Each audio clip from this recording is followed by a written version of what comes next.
في خبر عاجل، تفاصيل احتجاز مواطن جزائري بسبب فيديو مسيء للعملة المغربية. السلام عليكم ورحمة الله تعالى وبركاته. أهلا وسهلا بكم مشاهدينا الكرام.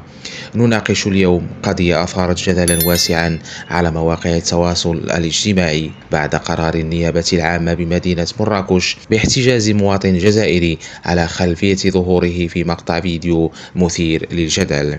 ووفقا للمعطيات المتوفرة، فإن النيابة العامة أمرت بوضع المعني بالأمر رهن الحراسة النظرية بعد تداول مقطع فيديو يظهر فيه وهو يقوم بتقطيع العملة المغربية في تصرف يعتبر مسيئا لرمزية العملة الوطنية. وبحسب مصادر مطلعة، يواجه المتهم عدة تهم قانونية، من بينها التحريض على الكراهية، الإساءة عبر الوسائط الرقمية، استعمال ألفاظ بذيئة، الإخلال بالآداب العامة، وعدم احترام العملة الوطنية.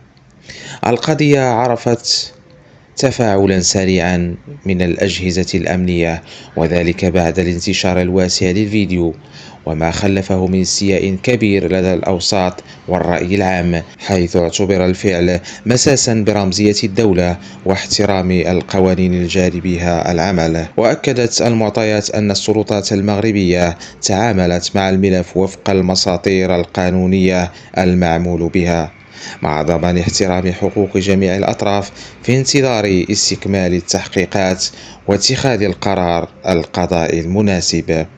القضية فتحت نقاشا واسعا حول حدود حرية التعبير على مواقع التواصل الاجتماعي، مسؤولية صناع المحتوى، واحترام رموز الدولة وقوانينها، وخصوصا داخل الفضاءات العامة.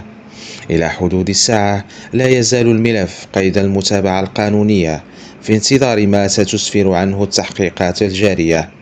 مشاهدينا الكرام، إذا أعجبكم هذا النوع من المحتوى الإخباري فلا تنسوا دعمنا بلايك والاشتراك في القناة وتفعيل جرس الإشعارات ليصلكم كل جديد، وشاركونا آرائكم في التعليقات دون الإساءة أو التجاوز. شكرا على حسن المتابعة، وإلى اللقاء.